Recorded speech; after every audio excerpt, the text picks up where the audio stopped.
வணக்கம் ஃப்ரெண்ட்ஸ். இப்போ நான் உங்களுக்கு ஒரு ஸ்டோரி சொல்கிறேன், அதை கேட்டு பாருங்கள்.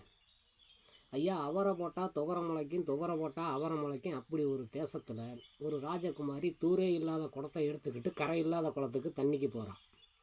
அங்கே தலையே இல்லாத மான், வேரே இல்லாத அருகம்புள்ள மேய்கிறத கண்ணே இல்லாத குருடன் பார்த்து கால் இல்லாத முடவங்கிட்ட சொன்னேன். முடவன் குழாயே இல்லாத துப்பாக்கி எடுத்து குறியே வைக்காமல் சுட்டான். குண்டு மான் மேலே படாமல் மான் வைத்திருந்த குட்டி மேலே பட்டு குட்டி செத்து போச்சு.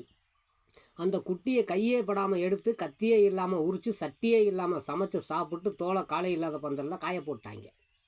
அதை தலையே இல்லாத பருந்து அடிச்சுக்கிட்டு போக, அதை கண்ணே இல்லாத குருடன் பார்த்து கால் இல்லாத முடவன்கிட்ட சொல்கிறான். முடவன் அதை விரட்டிட்டு போகிறான். அவன் காலில் குத்துன கண்டங்கத்திரி முள்ளு தலையில் எட்டி பார்த்துருச்சான். இதுக்கு ஒரு நல்ல வைத்தியனை பார்க்கணுமேனு ஒரு வைத்தியனை தேடி போகிறாங்க. அந்த வைத்தியன் ஆழ வேறு, அரச வேறு, புங்க வேறு, புரச வேறு, இந்த 4 பேரையும் கைப்படாமல் பிடுங்கி உரல்படாமல் அரைச்சி நாக்குப்படாமல் நக்குடா. இது முத நாள் பற்றியம்டான். கண்டங்கத்திரியை கைப்படாமல் பிடுங்கி உரலை குப்பரக்க போட்டு உலக்கப்படாமல் இடித்து புறங்கையால் எடுத்து நக்குடா. இது 2ஆம் நாள் பற்றியம்ன்றான்.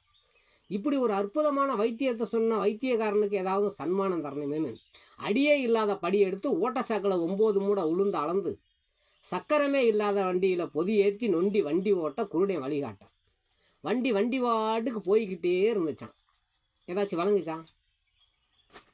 விளங்கி இருந்தால் கமெண்ட் பண்ணுங்கள், விளங்கலைன்னா ஷேர் பண்ணுங்கள். விளங்குனாலும் விளங்காட்டியும் சேனலை சப்ஸ்கிரைப் பண்ணுங்கள். அடிக்கடி போடுற வீடியோவை பாருங்கள், ஹெல்ப் பண்ணுங்கள். இன்னும் சில வீடியோக்கள் நான் போடுறேன். ஆரம்பத்தில் சப்பையாக இருந்தாலும் கொஞ்சம் கொஞ்சமாக வரும்போது இன்னும் தெளிவான விஷயங்களை, நிறைய நல்ல விஷயங்களையும், நாட்டுக்கு தேவையான விஷயங்களையும் என்னால் முடிஞ்ச வரை உங்களோட ஷேர் பண்ண விரும்புகிறேன். தேங்க்யூ ஃபார் வாட்சிங்.